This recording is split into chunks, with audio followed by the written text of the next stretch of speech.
Mike Wallace with another television interview in our gallery of colorful people.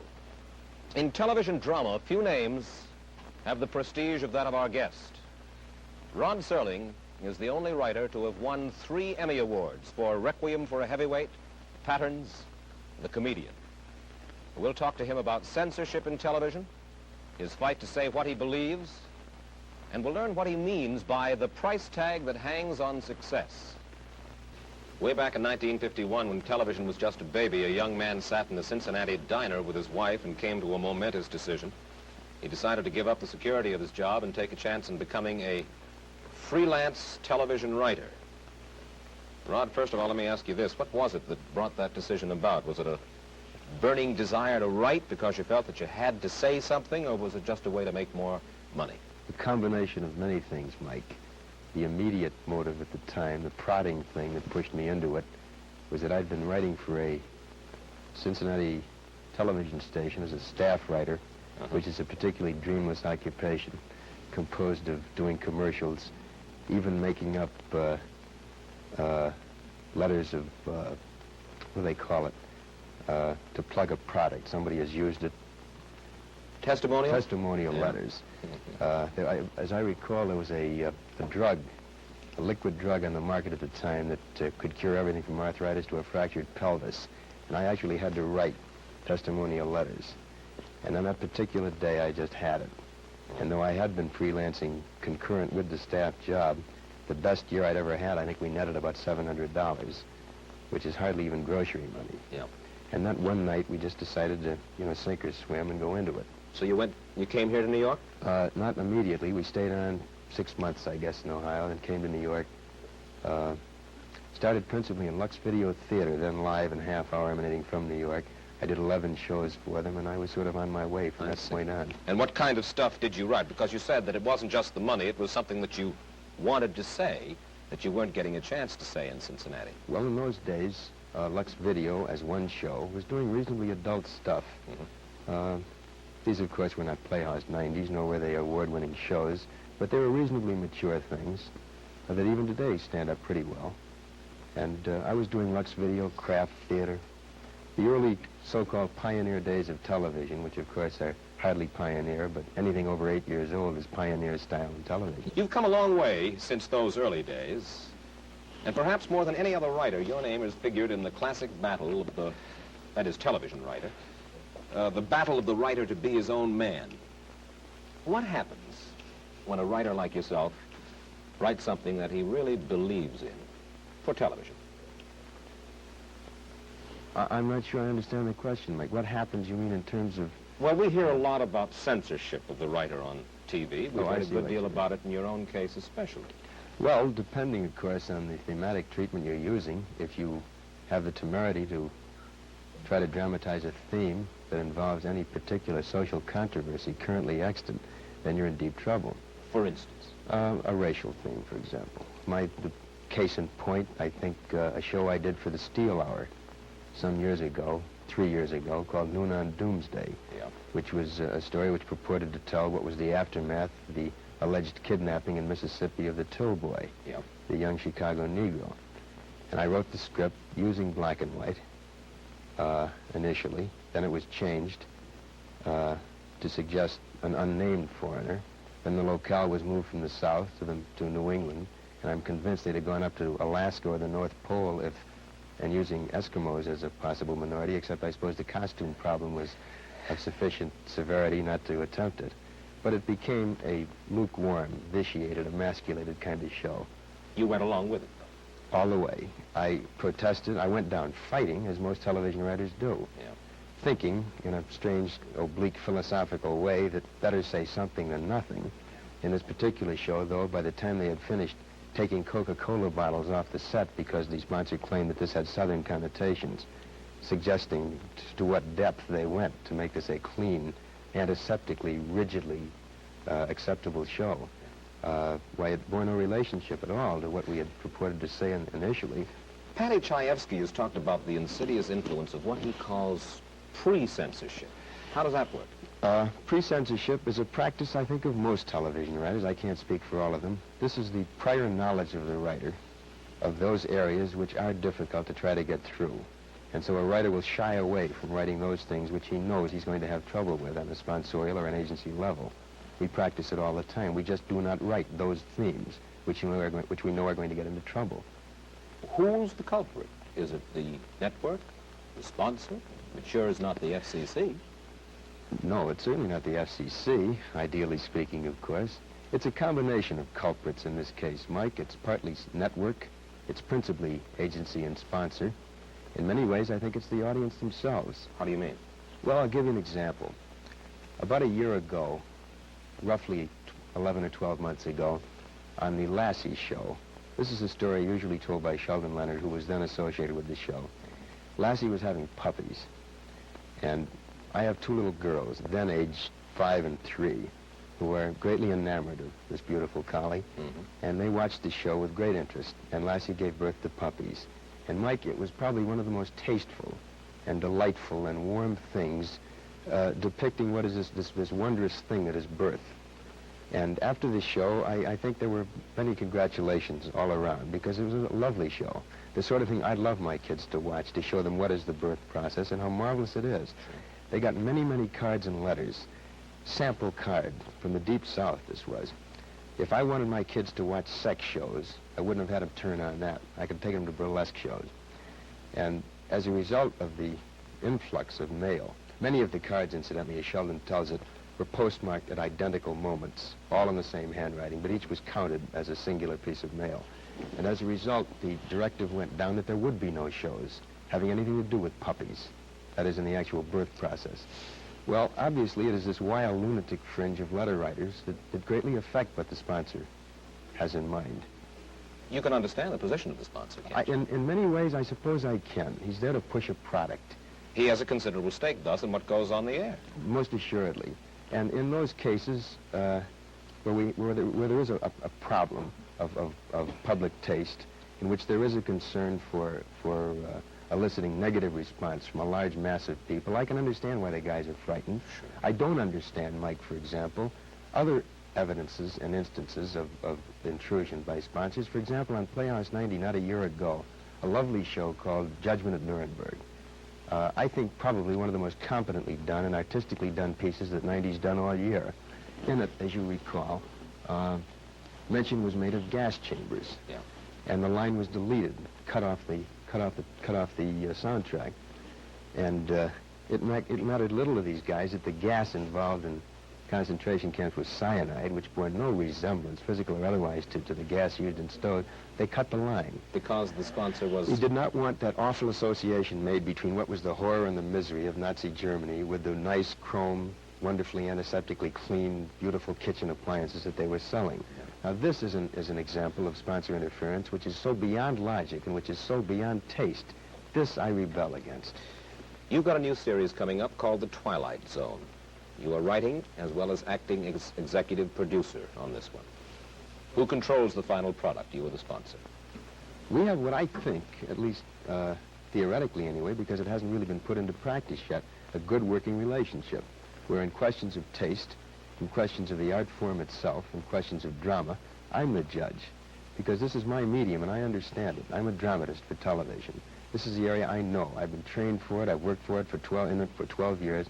And the sponsor knows his product, but he doesn't know mine. So when it comes to the commercials, I leave that up to him. When it comes to the story content, he leaves it up to me. Has nothing been changed in the... We changed in 18 scripts, Mike. We have had one line changed, which, again, was a little ludicrous, but of insufficient basic concern within the context of the story, not to put up a fight. On the bridge of a British ship, a sailor calls down to the galley and asks, in my script, for a pot of tea, because I believe that it's constitutionally acceptable in the British Navy to drink tea. Yeah. One of my sponsors happens to sell instant coffee, and he took great umbrage, or at least minor umbrage anyway, with the idea of saying tea. Well, we had a couple of swings back and forth, nothing serious, and we decided we'd ask for a tray to be sent up to the bridge. But in 18 scripts, that's the only conflict we've had. Well, They've passed what? I mean, every script Is pre-censorship, though, involved? Are you simply writing easy? In this particular area, no, because we're dealing with a half-hour show, which cannot probe like a 90, which doesn't use scripts as vehicles of social criticism. These are strictly for entertainment. These are pot boilers. Oh, no, I wouldn't call them pot boilers at all.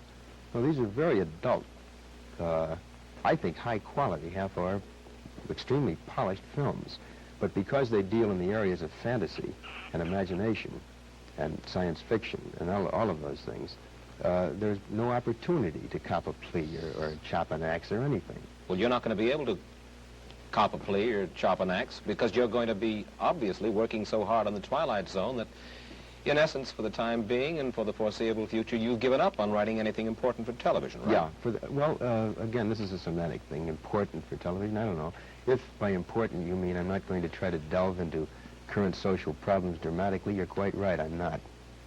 You told Kay Gardella of the New York Daily News this. You said, professionally, I don't think Twilight Zone will hurt me, but I must admit I don't think it'll help me either. I'm stepping out of the line of fire. You've had it as far as trying to beat your brains out. Would you just read me the first two lines, Mike? Professionally, I don't think Twilight Zone will hurt me, but I must admit I don't think it'll help me. I never said that. I'm convinced it'll help me. I have great pride in the show. In 11 or 12 years of writing, Mike, I can lay claim to at least this. I have never written beneath myself. I've never written anything that I didn't want my name attached to. I have probed deeper in some scripts, and I've been more successful in some than others. But all of them that have been on, you know, I'll take my lick. They're mine, and that's the way I wanted them. Somebody asked me the other day if this means that I'm going to be a meek conformist, and my answer is no. I'm just acting the role of a tired nonconformist. And I don't want to fight anymore.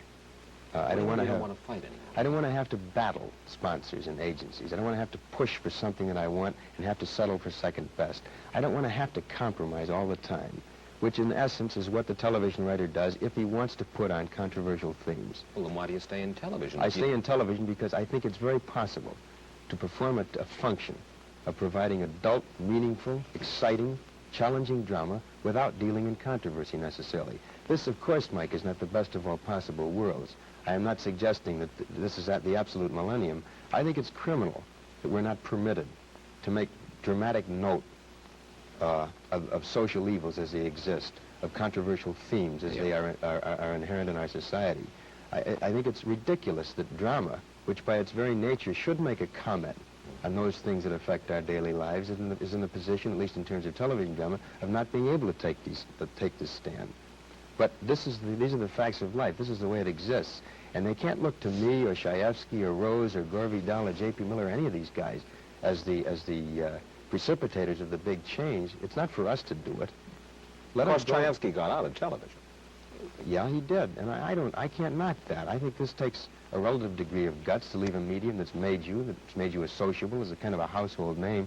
Patty was the first guy to kind of lend stature to the television writer. Prior to Patty Shaefsky, most of us were considered to be two-headed hacks who worked around the clock and used boy-girl situations in any one of 5,000 different routine manners. But Patty gave us a stature. And I respect Patty's decision to leave. He felt that he wasn't satisfied with doing things half-best. Do you think you could make it outside of television? Me? Yeah. I'm not sure I could. And I suppose this is an admission of a kind of weakness, or at least a sense of insecurity on my part. I've never had a Broadway play produced. What few motion pictures I've written have been somewhat less than spectacular. And I suppose I stay in the medium partly as an admission of I want to stay in the womb. This is the medium I understand. These are the tools and techniques that I've been versed in for many years. Maybe I don't want to, get stuck up on the board and get shot at with darts in a Broadway play when I'm not sure I'm prepared for it. But Patty was willing to take the chance. Gore Vidal writes novels. Bob Arthur did Broadway. What about you and novels? Ultimately, I'd love to write a novel, and I think next year I'll start my play. Requiem was under option. It was written as a play, and I gave them their money back, and I want to do it over again. But I stay in the medium also because I happen to like the medium. Herb Brodkin, who was a TV producer who was associated with some of your earlier plays, has said this about you. He said, Rod is either going to stay commercial or become a discerning artist, but not both. I remember the quote. He gave it to Gilbert Milstein when Milstein was doing a profile on me in the New York Times. I didn't understand it at the time. I failed to achieve any degree of understanding in the ensuing years, which are 3 in number. I presume Herb means that inherently you cannot be commercial and artistic. You cannot be commercial and quality. You cannot be commercial concurrent with having a preoccupation with the level of storytelling that you want to achieve. And this I have to reject. I think you can be, I don't think calling something commercial tags it with a kind of an odious suggestion that it stinks, that it's something raunchy to be ashamed of. I don't think if you say commercial means to be publicly acceptable, what's wrong with that? As long, the essence of my argument, Mike, is that as long as you are not ashamed of anything you write, if you're a writer, as long as you're not ashamed of anything you perform if you're an actor, and I'm not ashamed of doing a television series. I could have done probably 30 or 40 film series over the past 5 years. I presume at least I've turned down that many, with great guarantees of cash, with great guarantees of financial security, but I've turned them down because I didn't like them. I did not think they were quality, and God knows they were commercial. But I think innate in what Herb says is this suggestion made by many people that you can't have public acceptance and still be artistic. And as I say, I have to reject that. One of your most recent plays was one called The Velvet Alley, right? Right. It was about the corrupting influences of Hollywood and big money. Right. Where'd that come from? Your own experiences? Part of it was very autobiographical. Part of it was a composite of observation of other people involved. Well, what do you mean by the corrupting influence of Hollywood and big money? What is that? What are you saying? I didn't mean to suggest that corruption had a geographical tag, that it was necessarily the corruption of Hollywood. What I tried to suggest dramatically was that when you get into the big money, particularly in the kind of detonating, exciting, explosive, overnight way that our industry permits, there are certain blandishments that a guy can succumb to, and many do. Such as? A preoccupation with status, with the symbols of status, with the heated swimming pool that's 10 feet longer than the neighbors, with the big car, with the concern about billing. All these things, in a sense, rather minute things, really, in context, but that become disproportionately large in a guy's mind. And also, because those become so large, what becomes small? I think probably the really valuable things. And I know this sounds corny and sort of buckwheatish to say that things like having a family, being concerned with raising children, being concerned with where they go to school, being concerned with a good marital relationship, all these things I think are of the essence.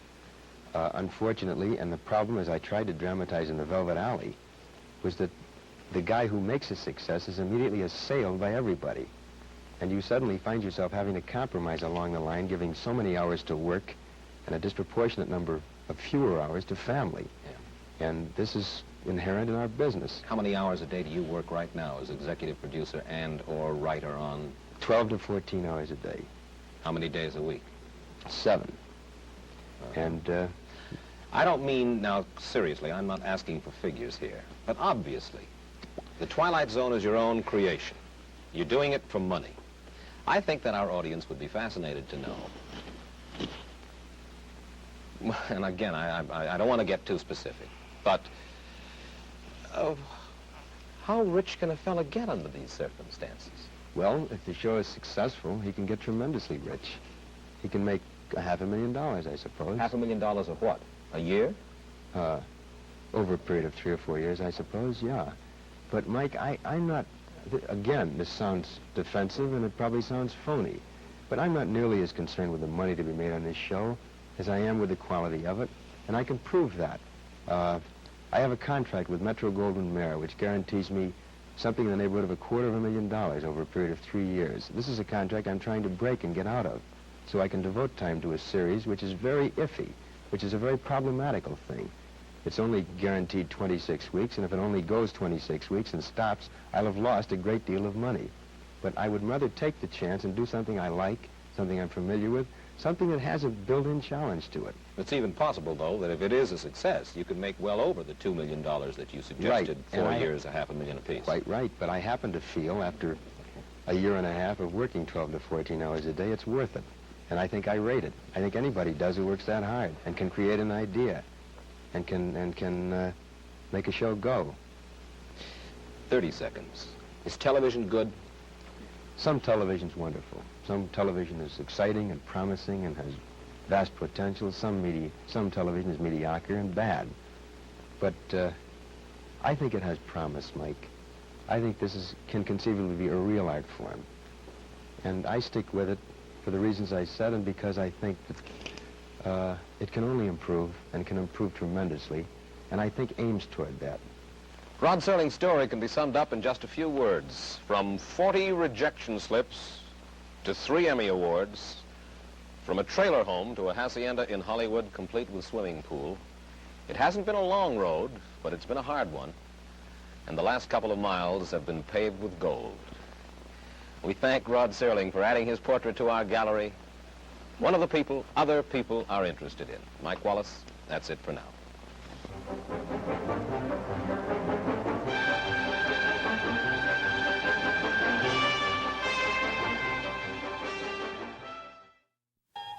You've traveled this dimension of sight and sound and of mind many times before.